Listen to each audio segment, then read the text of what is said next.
जय श्री राधे कृष्ण। आइए आज आप सब सुनेंगे गुप्त नवरात्रि महाविद्या माता काली की कथा। नवरात्रि का व्रत जो कि हर वर्ष 4 बार मनाया जाता है, 2 गुप्त नवरात्रि के रूप में और 2 प्राकट्य नवरात्रि के रूप में। प्राकट्य नवरात्रि जो कि चैत्र और आश्विन के महीने में शुक्ल पक्ष प्रतिपदा तिथि से लेकर के नौमी तिथि तक, जो कि माता दुर्गा के 9 स्वरूपों का पूजन किया जाता है।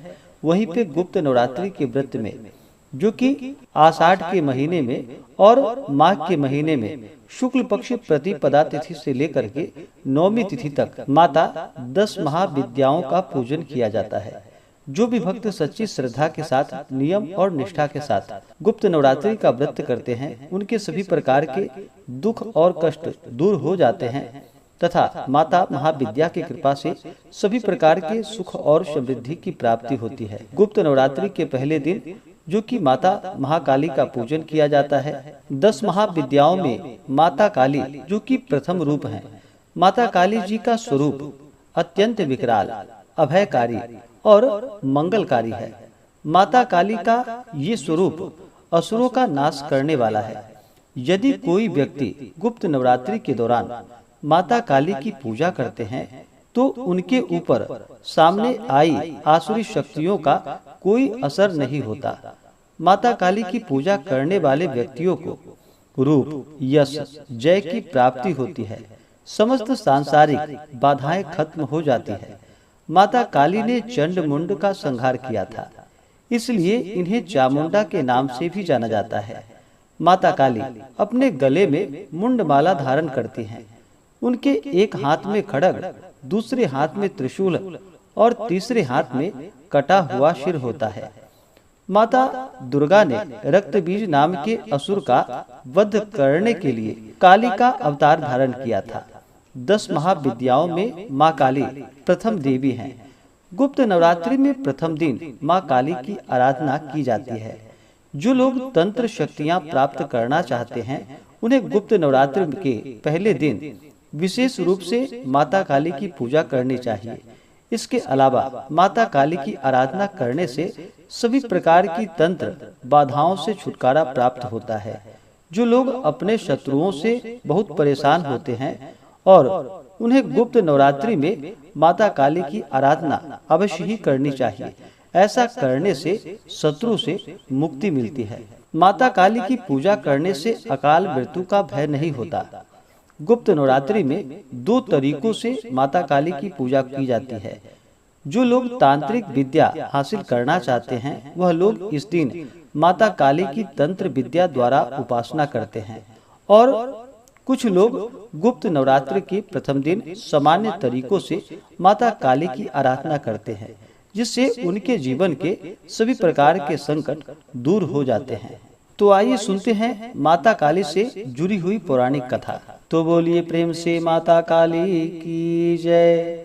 पौराणिक कथा के अनुसार एक बार दारुक नाम के राक्षस ने ब्रह्मा जी को प्रसन्न करके उनसे वरदान प्राप्त कर देवताओं और ब्राह्मणों को प्रताड़ित करना शुरू कर दिया और स्वर्गलोक पर कब्जा कर लिया।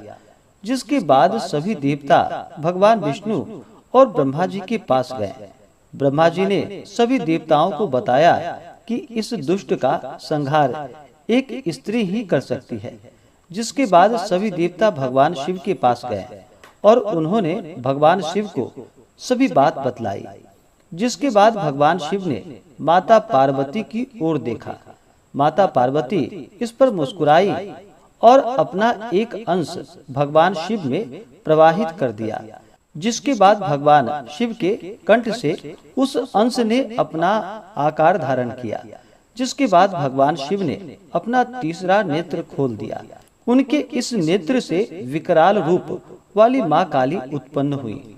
माता काली के ललाट में तीसरा नेत्र और चंद्र रेखा थी। माँ काली के भयंकर व विशाल स्वरूप को देखकर देवता व सिद्ध लोग भागने लगे। जिसके बाद माँ काली का दारुक और उसकी सेना के साथ भयंकर युद्ध हुआ।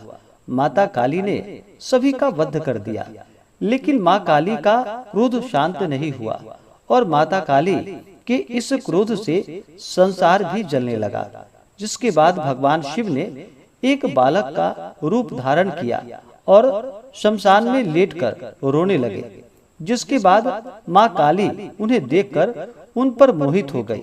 इसके बाद उस बालक रूपी भगवान शिव को अपने गोद में उठा लिया। इसके बाद उनका क्रोध शांत हुआ। इस प्रकार से जो भी माता महाविद्या काली की आराधना करते हैं, नवरात्रि का व्रत करते हैं, व्रत के दौरान नियमों का पालन करते हैं, उनके सभी प्रकार के दुख और कष्ट दूर हो जाते हैं तथा सुख और समृद्धि की प्राप्ति होती है। नवरात्रि के दौरान माता का पूरे विधि विधान के साथ पूजन करना चाहिए। इस दौरान जो कि श्री दुर्गा सप्तशती का पाठ या श्रवण करना चाहिए, दुर्गा कवच, दुर्गा चालीसा आदि का पाठ या श्रवण करनी चाहिए। व्रत के दौरान शुद्ध और सात्विकता का पालन करना चाहिए। जो भी व्रती हो उन्हें व्रत के दौरान किसी के ऊपर क्रोध नहीं करनी चाहिए। अपने मन में किसी के प्रति ईर्षा या द्वेष का भाव नहीं लाना चाहिए। ब्रह्मचर्य का पालन करना चाहिए। तामसिक वस्तुओं का प्रयोग बिल्कुल भी नहीं करना चाहिए और पूर्ण श्रद्धा भक्ति भाव के साथ पूरे विधि विधान के साथ माता का पूजन करना चाहिए। इससे माता अपने भक्तों पर प्रसन्न हो करके अपने भक्तों के सभी प्रकार के दुख और कष्टों को दूर कर देती हैं तथा सुख और समृद्धि का आशीर्वाद प्रदान करती हैं। माता काली की पूजा के लिए गुप्त नवरात्रि के पहले दिन, जो कि सुबह ब्रह्म मुहूर्त में उठ करके नित्य क्रियाओं से निवृत्त हो करके गंगा नदी में या घर के नहाने के पानी में थोड़ा सा गंगा जल मिलाकर के स्नान करना चाहिए। शुद्ध वस्त्र धारण करके कलश स्थापित करके घट स्थापन करके माता की प्रतिमा को स्थापित करके पूरे विधि विधान के साथ इनका पूजन करना चाहिए। माता को जो कि लाल रंग की रोली का टीका अवश्य ही लगानी चाहिए। माता को पुष्पों की माला, पुष्प, फल, मिठाई, नैवेद्य आदि का भोग लगाना चाहिए। इस दौरान जो कि अखंड ज्योति प्रज्वलित करनी चाहिए। श्री दुर्गा सप्तशती का पाठ करना चाहिए या श्रवण करना चाहिए। दुर्गा कवच आदि का पाठ या श्रवण करना चाहिए। दुर्गा चालीसा आदि का पाठ या श्रवण करना चाहिए और कथा सुनने के बाद फिर माता की जो कि कपूर से आरती करनी चाहिए। इसके बाद प्रसाद आदि ग्रहण करनी चाहिए और जो भी पूजन में गलतियां हुई हो उसके लिए माता से क्षमा याचना मांग लेनी चाहिए। इससे माता अपने भक्तों पर अति प्रसन्न होती हैं और अपना कृपा प्रदान करती है। तो आशा करता हूँ कि यह जानकारी आपको अच्छा लगा हो।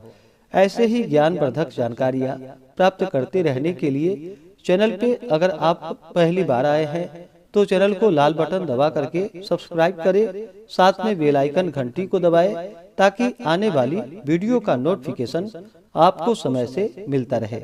वीडियो को लाइक करें, शेयर करें। सुखी रहें और स्वस्थ रहें। जय श्री राधे कृष्ण। धन्यवाद।